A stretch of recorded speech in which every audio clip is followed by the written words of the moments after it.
चलिए आज हम सोसाइटी में एक कदम और आगे बढ़ेंगे। ठीक है शिवानी, बढ़े। देखिए, आपको दूरदर्शकों को मैं बताना चाहता हूँ, लाइट फ्लक्चुएट हो रही है due to the voltage destabilization. इसकी वजह से रोशनी में फ़र्क पड़ सकता है। आवाज़ मेरी नहीं डिस्टेबलाइज हो रही है, आप उस पर ध्यान दें, कंटेंट सारा उसके वाया समझ में आएगा। देखो करमजीत, हमने पिछले लेक्चर के तहत ये सोशल इंस्टीट्यूशन को समझने का प्रयास किया। हमने देखा कि अलग अलग तरह के सोशल इंस्टीट्यूशंस होते हैं। जैसे फैमिली एक तरह का सोशल इंस्टीट्यूशन था, मैरिज किनशिप एक सोशल इंस्टीट्यूशन था। हमने देखा एजुकेशन, लॉ, रिलीजन, ये भी सोशल इंस्टीट्यूशन का पार्ट है। हमने उसके पहले के लेक्चर्स में ये समझा था कि एक सोसाइटी में सभी इंडिविजुअल या ग्रुप्स अलग अलग पोजीशन पर प्लेस किए गए हैं, उनकी प्लेसमेंट हुई है। उस प्लेसमेंट को हमने स्टेटस के तौर पे जाना, और उन स्टेटस के तहत आपके कुछ रोल्स हैं, डिफाइंड हैं, आपको वो रोल्स प्ले करने हैं। स्टेटस आपने अडॉप्ट किया, रोल को आपने प्ले किया। वो रोल जिस बेसिस पे प्ले करने हैं वो सोसाइटी के द्वारा इस्टेब्लिश कुछ नॉर्म्स हैं, कुछ वैल्यूज़ हैं, कुछ बिलीफ हैं। जब भी आप उन नॉर्म्स, उन वैल्यूज़, उन बिलीफ्स को वायलेट करते हो, मतलब आप अपने रोल को प्ले नहीं कर रहे, तो सोसाइटी आपको कंपेल करती है, आपको उस एक्सपेक्टेड लाइन ऑफ बिहेवियर से डाइवर्ट होने से रोकती है, आपको वापस उस बिहेवियर लाइन पे लाने का प्रयास करती है। इसे हमने कहा है कि सोसाइटी के द्वारा आप पर लगाया जाने वाला कंट्रोल, आपको रोका जाना, कंस्ट्रेन। तो सोशल कंट्रोल है, सोसाइटी आप पर एक कंस्ट्रेंट लगाती है।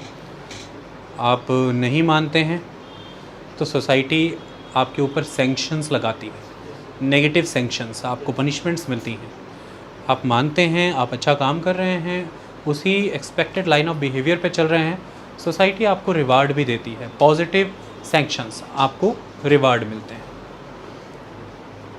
इसी कंसेप्ट को समझते हुए हमने ये समझा कि सोसाइटी ये कंस्ट्रेंट्स, ये कंट्रोल्स जब आप पर एग्जीक्यूट करती है, तो सोसाइटी उस समय में किसी पर्टिकुलर इंस्टीट्यूशन के वाया ही ये कर रही होगी आपके ऊपर। वो इंस्टीट्यूशन अलग अलग हैं जिन्हें हमने नाम सोशल इंस्टीट्यूशन दिया। एक स्तर पर वो फैमिली भी हैं, एक स्तर पर वो राज्य है, द स्टेट, भारतीय स्टेट, द इंडियन स्टेट। हमने कल के लेक्चर के वाया बहुत उदाहरण लिए। जैसे हमने देखा कि मोटर व्हीकल एक्ट के वाया आपके ऊपर लीगल सैंक्शन लग सकता है, नेगेटिव, आपको पनिशमेंट, आपको पेनल्टी देनी पड़ सकती है, क्योंकि उसके तहत हमने ये समझा कि अगर आप 18 वर्ष से नीचे हैं, गाड़ी चला रहे हैं, ये वायलेशन है लॉ की, और लॉ भी एक तरह की आप पर लगने वाली एक सैंक्शन ही है। आई बात समझ में? अगर आप उसे फॉलो कर रहे हैं तो it is a positive sanction, नहीं कर रहे हैं तो it is a negative sanction. लेकिन है वो एक तरह का कंस्ट्रेंट, एक कंट्रोल जो सोसाइटी ने आप पर लगाया। हमने फैमिली के कॉन्टेक्स्ट में भी इसे समझा। हमने देखा कि मैरिज के वाया कितना चेंज आ जाता है एक इंडिविजुअल की लाइफ में, तो मैरिज भी एक सोशल इंस्टीट्यूशन है। एजुकेशन के वाया भी हमने इसे समझा। कल मैंने आपको इंट्रोड्यूस कराया इस टॉपिक से बहुत सारे लाइवली, प्रैक्टिकल, बेसिक एग्जांपल्स के वाया। एक कदम और आगे बढ़ते हैं, चीज़ों को और अच्छे से समझते हैं, फिर हम अलग अलग सोशल इंस्टीट्यूशन के वाया भी आगे बढ़ेंगे। कंवलजीत, आज हम दो चीज़ों को समझते हैं। शुरुआती तौर पर पहली चीज़ ये आ जाती है कि जब हम पिछले लेक्चर्स में थे, हमने देखा था कि दो तरह के मत हैं, दो तरह के व्यूज़ हैं सोसाइटी में। अलग अलग कैटेगरी के सोशोलॉजिस्ट हैं, वो सोसाइटी को अलग अलग पर्सपेक्टिव से देखते हैं। तो इसी तरह से अलग अलग व्यू पॉइंट भी डेवलप होते हैं। जैसे एक पर्सपेक्टिव फंक्शनलिस्ट थ्योरिस्टों का था, तो फंक्शनलिज्म वाले सोशोलॉजिस्ट, और एक point of view conflict theory का भी था, कार्ल मार्क्स के फॉलोअर। उनके वाया सोशल इंस्टीट्यूशन को कैसे देखा जा रहा है ये समझते हैं। कैसे देखते हैं वो देखिए। सोशल इंस्टीट्यूशन के बारे में ये माना जाता है कि जो सोसाइटी है कई बारी इन इंस्टीट्यूशन को अपने आप में एक एंड समझती है। An institution can also be viewed as an end in इट सेल्फ। सोशल इंस्टीट्यूशन अपने आप में एंड भी हैं। जैसे ये एंड समझने का मतलब फिल्मों का दी एंड नहीं है। अच्छा, फिल्मों में एंड नहीं लिखा होता, दी एंड लिखा होता है। ऐसा क्यों होता है कंवलजीत? हाँ हाँ बताओ बताओ।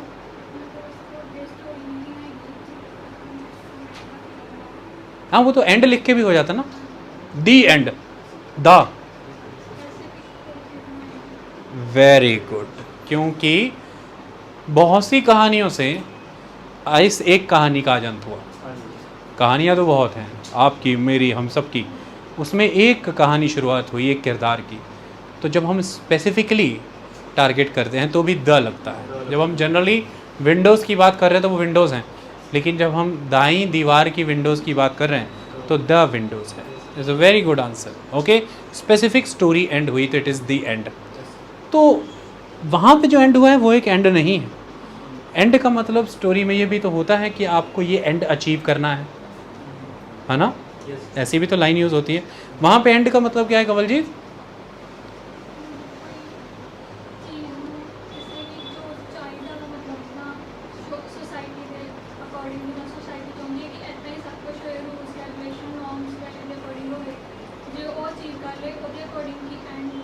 मतलब एंड को यहाँ पर हम एक डेस्टिनेशन, एक हमारा एम या गंतव्य कह ले, हिंदी में आए तो गंतव्य, ये हमारा गंतव्य है। तो प्रत्येक गंतव्य तक पहुँचने के लिए, हर डेस्टिनेशन तक पहुँचने के लिए, हर एम तक जाने के लिए एक मार्ग भी तो होता है, एक रास्ता भी तो होता है, एक पाथ भी तो होता है।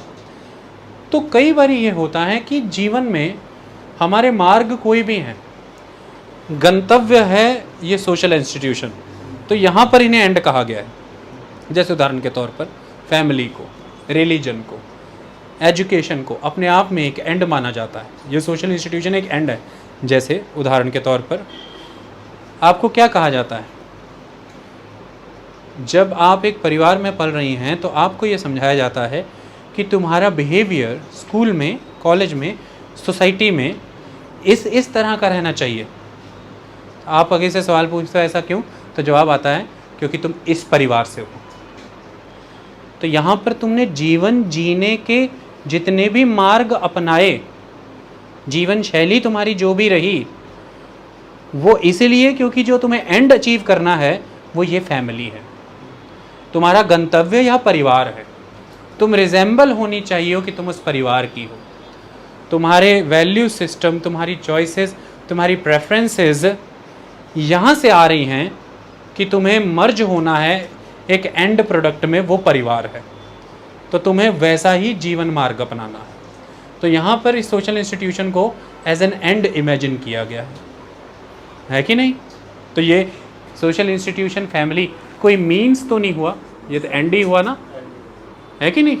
क्योंकि आपने सुबह से शाम जो अपना व्यवहार रखा, ये आपका उस दिन को बिताने का या अपने जीवन को व्यतीत करने का एक ढंग था, एक मार्ग था। लेकिन यह मार्ग, यह ढंग की उत्पत्ति किस आधार पर हो रही है? आपका कोई गंतव्य भी होता है ना। जैसे आप सुबह से शाम तक 10 से 12 घंटे पढ़ते हो, यह आपके उस दिन की एक स्टडी रूटीन है, यह आपका पढ़ाई को लेके एक व्यवहार है, आपकी एक प्रक्रिया है। लेकिन इसकी उत्पत्ति किसी न किसी एक रिक्वायरमेंट से हो रही होगी, और वो रिक्वायरमेंट उस डेस्टिनेशन से है जो आपने डिसाइड किया, वो है सिविल सर्विसेज की तैयारी। तो सिविल सर्विसेज का एग्ज़ाम यहाँ पे एंड हुआ ना, और उसे अचीव करने के बाकी सारे रास्ते हैं, मीन्स हैं। तो एक मार्ग यह भी है कि आप दिन भर इतना पढ़ते हो, दूसरा मार्ग ये है आप क्लास अटेंड करते हो, आपने कोचिंग अटेंड की, इंस्टीट्यूशन, ये मार्ग हैं। एंड यहाँ पर कौन हो सकता है कवलजीत? एग्ज़ाम, सिविल सर्विसेज का एग्ज़ाम यहाँ पर एंड हो गया। हम वैसे आपको ये भी पढ़ाते हैं कि सिविल सर्विसेज का एग्ज़ाम एंड नहीं है, आपको एक बेहतर पर्सनैलिटी बनना है, एक एडमिनिस्ट्रेटर के आगे जाना है, वो एंड है। वो चलो अलग बात है, अभी उदाहरण दिया मैंने, समझ आया? इसी तरह से फैमिली एक गंतव्य, फैमिली एंड है। तो आपका लोगों से मिलने जुलने का, फ्रेंडशिप्स करने का, फ्रेंड सर्कल बनाने का पूरा कंसेप्ट ही बाकियों के मुकाबले बदल जाता है ना। क्योंकि आप एक ही लाइन कहते हो ना, हमारी फैमिली अलाउ नहीं करती। आपसे पूछो यार आज रात चलना है हिमाचल घूमने, चलेगा? तो एकदम से जवाब आता है यार मेरी फैमिली अलाउ नहीं करेगी। लेकिन दिन के समय में आप घूम रहे हो, तो आपने दिन और रात में से दिन को घूमने के विषय में चुना और लोकल आपने विज़िट की। ये दिनचर्या, ये जीवन जीने की शैली इस गंतव्य पर निर्भर कर रही है कि गंतव्य मेरा परिवार है, और परिवार मुझे ऐसा ही जीवन जीने के लिए अनुमति देता है। और जब तुम पूरा जीवन व्यतीत करके बैठे होगे और कोई तुम्हारी बायोग्राफी पढ़ेगा, तो अंततः जब उसमें ये पढ़ेगा कि तुमने इन डेस्टिनेशंस को इस तरह से घूमा, इतने समय के लिए घूमा, इन सर्कल्स में तुम रहे, तो एंड रिज़ल्ट यहाँ से यही आएगा, फैमिली। तो कई बारी बहुत सी औरतें काम पर नहीं जाती हैं एजुकेटेड होने के बावजूद भी, तो आप उनसे पूछते हैं कि भाई क्यों नहीं आपने काम किया, आप अच्छी एम्प्लॉय बन सकती थी, आपने अच्छी खासी पढ़ाई कर रखी है।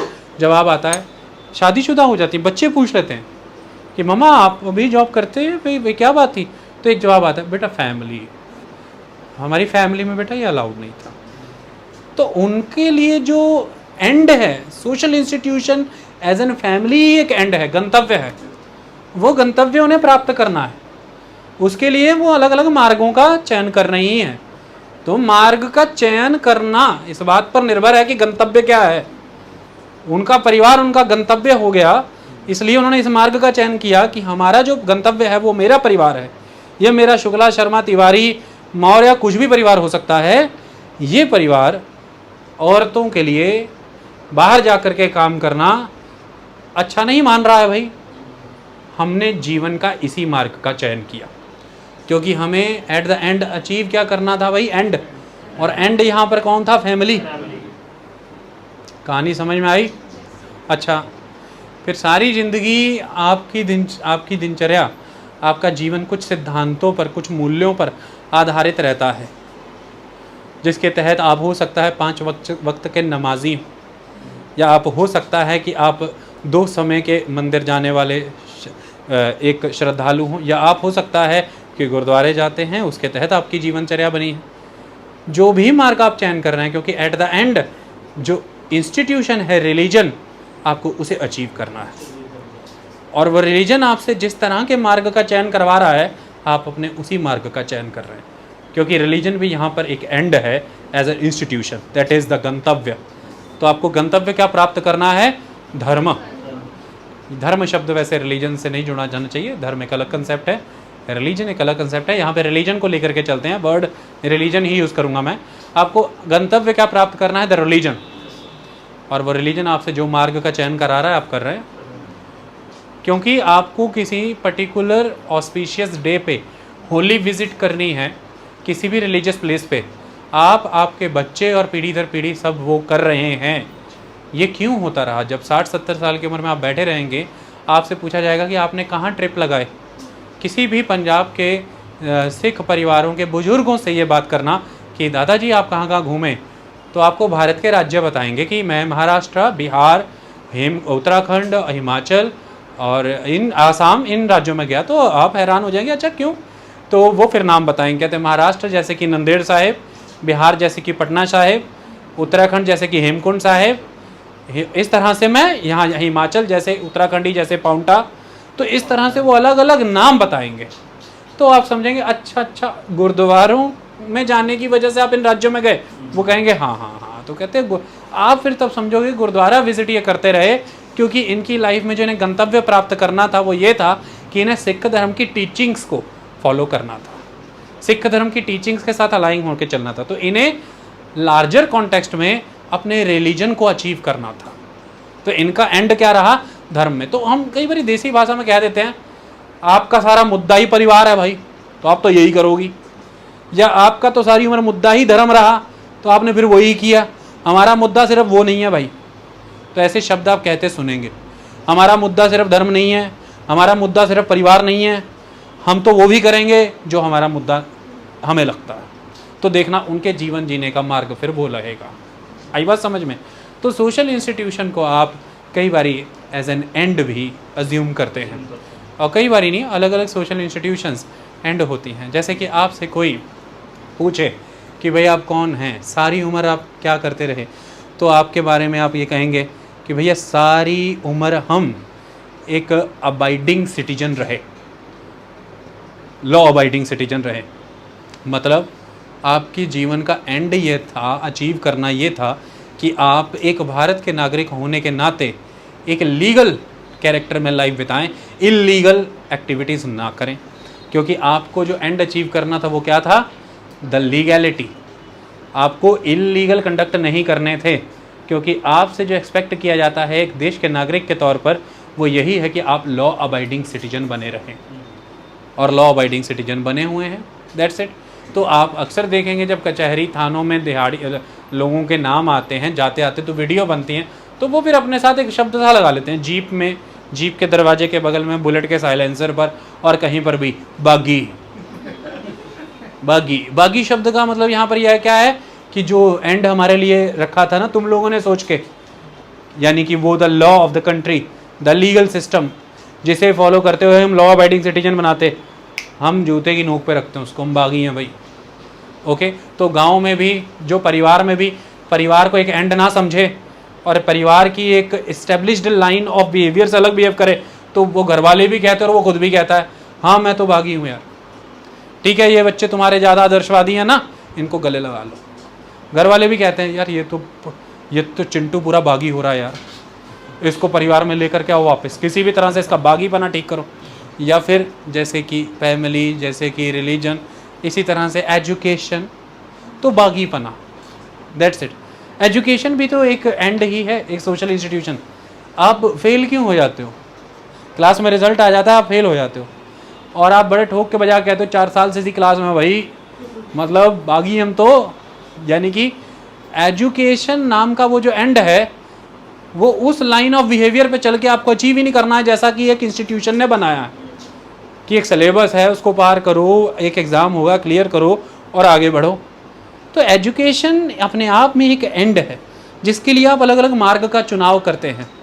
कई बारी लोग इस एजुकेशन नामक सोशल इंस्टीट्यूशन के एंड को अचीव किए बिना भी बहुत नॉलेजफुल होते हैं, बहुत नॉलेजफुल होते हैं। तो उस समय में एजुकेशन शब्द की बजाय वहाँ पर शब्द कुछ और हो सकते हैं। उस समय में लर्निंग एक शब्द हो सकता है। तो गुरु शिष्य पद्धति हमारे देश में बहुत लंबे समय से, कॉलेज यूनिवर्सिटियाँ जब नहीं थी, आपको क्या लगता है तब लोग जो हैं वो शिक्षित नहीं थे? जब ये बड़े बड़े यूजीसी के अंडर रजिस्टर्ड कॉलेज या पीटीयू के अंडर रजिस्टर्ड कॉलेज नहीं थे, तब देश में लोग शिक्षित नहीं थे क्या? ऐसा नहीं है, लोग शिक्षित थे देश में। उस समय में ही ये बताया गया था कि क्या खाना है और क्या नहीं खाना है। तो जिन्होंने एडिबल और नॉन एडिबल चीज़ें आइडेंटिफाई की तो वो शिक्षित ही रहे होंगे।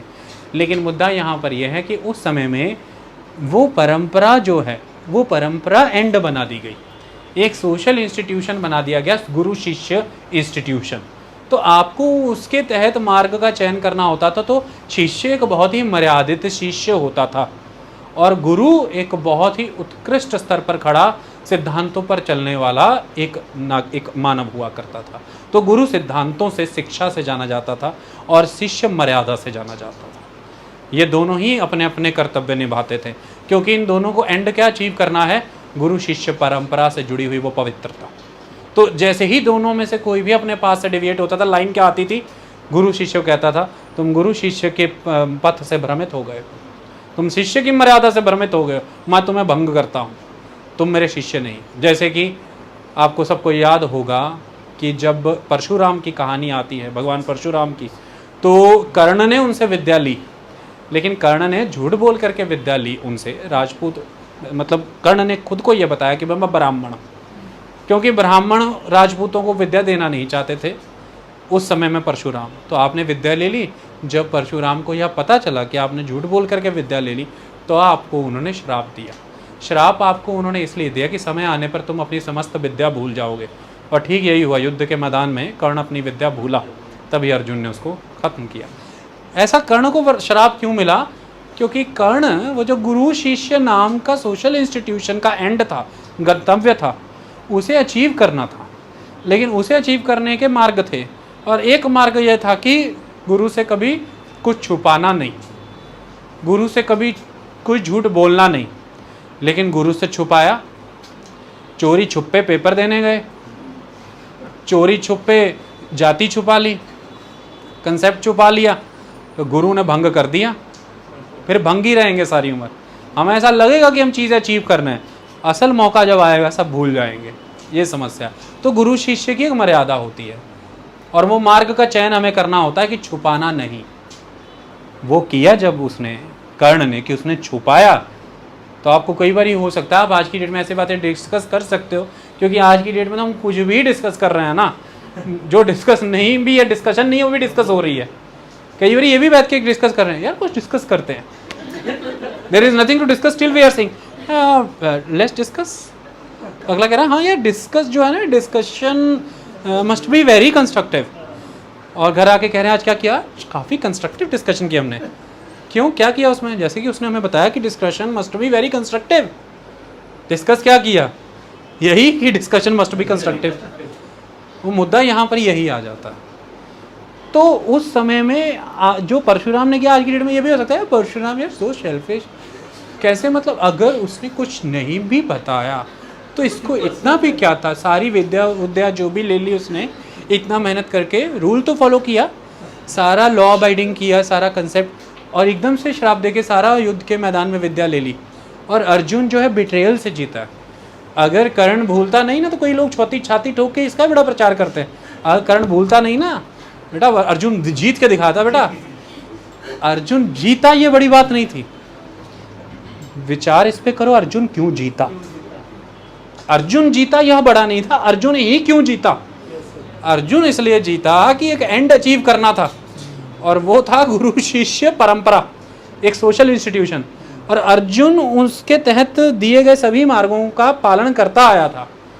तो अर्जुन ने कभी भी इस तरह की कोई आइडेंटिटी छुपाना या इस तरह की कोई भ्रम क्रिएट करना अपने शिक्षक के सामने, तो अर्जुन ने द्रोण को कभी भी ऐसा कोई छल नहीं किया।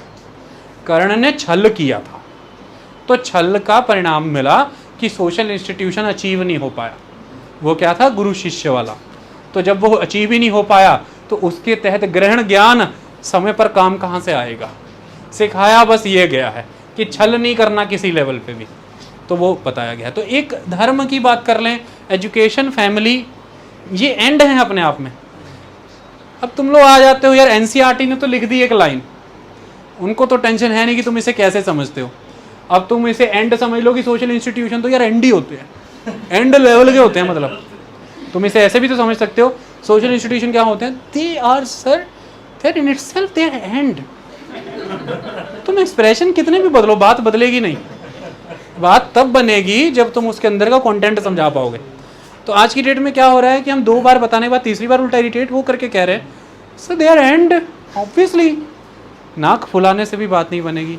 समझाओ कि why, what do you mean by the word end. End क्या यहाँ पे? ये अपने आप में खत्म हो जाते हैं, ये किसी चीज का खात्मा है, या ये सही मायने में खात्मा नहीं, ये तो आपके जीवन जीने की शुरुआत हुई। क्यों? क्योंकि ये लक्ष्य है, ये एम है। तो ऑब्जेक्टिव, उद्देश्य एम से ही तो आएंगे। तो जीवन के क्या उद्देश्य होने चाहिए? तो आपसे एक कहा जाएगा तुम्हें पता नहीं तुम्हारे जीवन के उद्देश्य क्या होने चाहिए, तो आप आगे से पूछेंगे कैसे पता चलेगा? बोपाराय परिवार से हो तुम, तब तुम एकदम से कहोगे ओके, तो बोपाराय परिवार के से हूं तो तुम्हारे जीवन के ये उद्देश्य होने चाहिए। फिर आप समझ जाओगे सही बात है कि गंतव्य मेरी फैमिली जो है दैट बोपाराय, तो ये मेरे उद्देश्य रहेंगे। फिर एकदम से कोई यार दोस्त फिल्म का प्लान बना रहे हैं, लेकिन उन्होंने इसका नाम नहीं डाला उसमें। बोले कोई बोले यार उन्होंने बोला बड़ी गाड़ी उड़ी सब है उसके पास, कहेंगे नहीं। क्यों यार, वो पा रहा है, वो जाएगा नहीं। क्यों नहीं जाएगा? अरे उसकी फैमिली, पता ही है तुमको, क्योंकि फिर उसके जो उद्देश्य बने हुए हैं वो उसी गंतव्य से आ रहे हैं। एम, ये सिस्टम है। फैमिली कोई, गंतव्य कोई, उद्देश्य कोई चल रहे हैं। फिर लोग ये लाइन कहते हैं यार तू बिल्कुल नहीं लगता अपने परिवार का है, बिल्कुल नहीं लगता। फिर कई बार घर वाले भी कहते हैं तो तू तो हमारा लगता ही नहीं, तुझे देख के तो लगता ही नहीं, तो हमारे खानदान का चिराग है। चिराग शब्द यूज़ करते हैं ना, चिराग ही नहीं लगता। आई बात समझ? चिराग का मतलब क्यों, चिराग ही शब्द क्यों? अच्छा लालटेन, ज्वाला, मशाल, आग शब्द का इस्तेमाल क्यों नहीं करते होंगे रंजीत? चिराग ही क्यों? क्योंकि तुम हमारी हेरिटेज, हमारी लीनियज को, जोत से जोत जो जग रही है, तुम उस श्रेणी में अगला चिराग लग ही नहीं रहे। तुम समझ आई? चिराग की जोत ही लीनियज को आगे ले जाती है ना, क्योंकि चिराग जो है सीक्वेंस दिखा रहा है, लीनियज दिखा रहा है, यानी कि आपका हेरिटेज दिखा रहा है।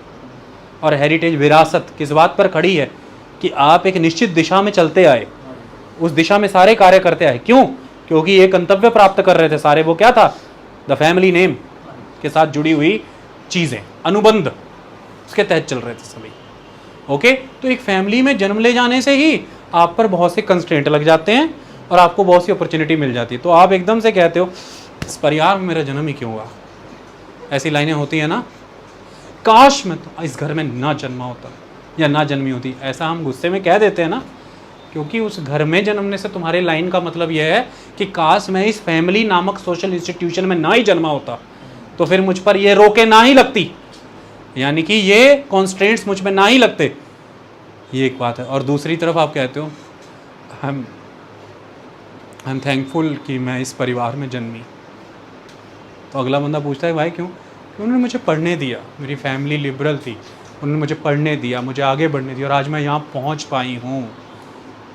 क्योंकि वो फैमिली नामक सोशल इंस्टीट्यूशन जो है, वो गंतव्य जो है, वो लिबरल माइंडसेट रखता है और वो बराबर स्थान दे रहा है लड़कियों को और लड़कों को। वो पढ़ने का मौका मिला तो आप थैंकफुल हो गए। तो देखो, अपॉर्चुनिटी दी, आपने थैंक्स किया।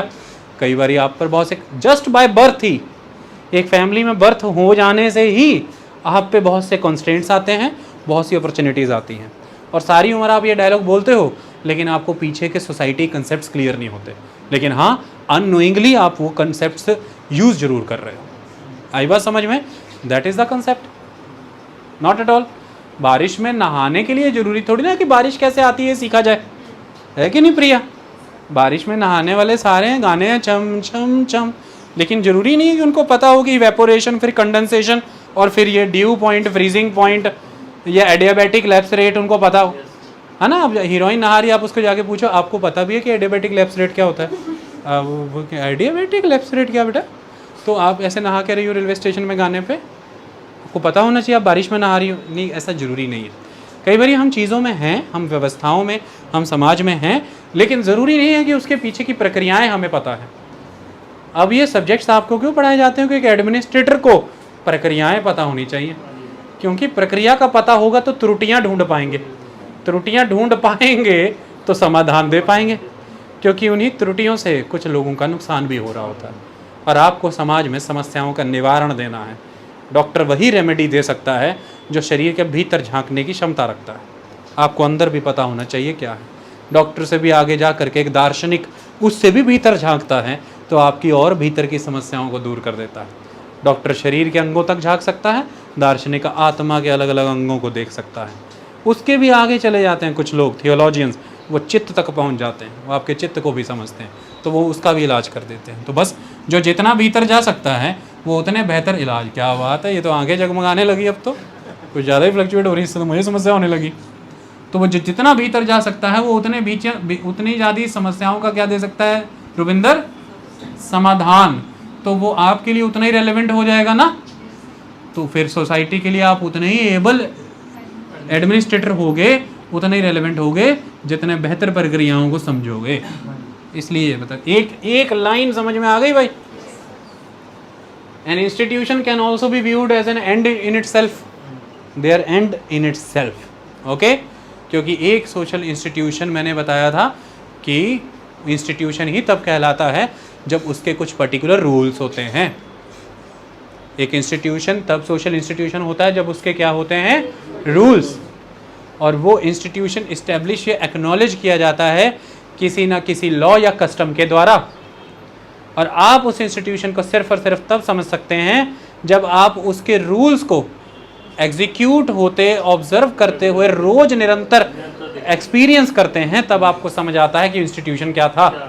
तो इसलिए अगर मैं ये कहूँ कि रिलीजन, एजुकेशन, फैमिली, लॉ, हर चीज़ अपने आप में एक सोशल इंस्टीट्यूशन है, तो ये एंड इसलिए मैं कह रहा हूँ क्योंकि हर सोशल इंस्टीट्यूशन से जुड़े अपने कुछ रूल्स हैं। तो फैमिली के खुद के कुछ रूल्स हैं, एजुकेशन सोशल इंस्टीट्यूशन के भी कुछ रूल हैं। तो इसलिए अपने आप में वो एक एंड हुए, क्योंकि उन रूल्स की पालना करते हुए ही, उन मार्गों का चयन करते हुए ही आप उन्हें प्राप्त कर सकते हैं। तो आपको एक सोशल इंस्टीट्यूशन प्राप्त करना है, दैट इज़ द फैमिली। कैसे प्राप्त करोगे? फैमिली में जन्म लेना और फैमिली को प्राप्त करना दो अलग बात होती है। एक लाइन हमेशा होती है, ये हुआ ना चौहानों का बेटा, सुनी ना ये लाइन? अब आप समझेंगे दूसरा क्यों नहीं है चौहानों का, वो बगल में खड़ा, वो नहीं है चौहानों का, क्योंकि वो एक्सपेक्टेड लाइन ऑफ बिहेवियर पे नहीं चल रहा। जन्म दोनों का चौहानों में हुआ। जैसे सूर्यवंशम मूवी में कितना कुछ दिखाया तुमको, सूर्यवंशम मूवी जो एक आई अमिताभ बच्चन की, जो सब टीवी ने चला चला के सब टीवी का नाम बदल जाए किसी समय में, सूर्यवंशम टीवी हो जाना चाहिए, वो इतनी बार चलाई। उसमें क्या बताया, एक अमिताभ बच्चन है, उसी परिवार का है, दूसरे भाई भी उसी परिवार के हैं, लेकिन भानु प्रताप को हमेशा लगता रहा कि ये जो है अमिताभ बच्चन, भानु प्रताप ही होता था ना वो बड़ा वाला अमिताभ, उसे लगता था ये जो छोटा अमिताभ जो है ये नहीं है, योग्य नहीं है हमारे परिवार के, हमारे कुल के।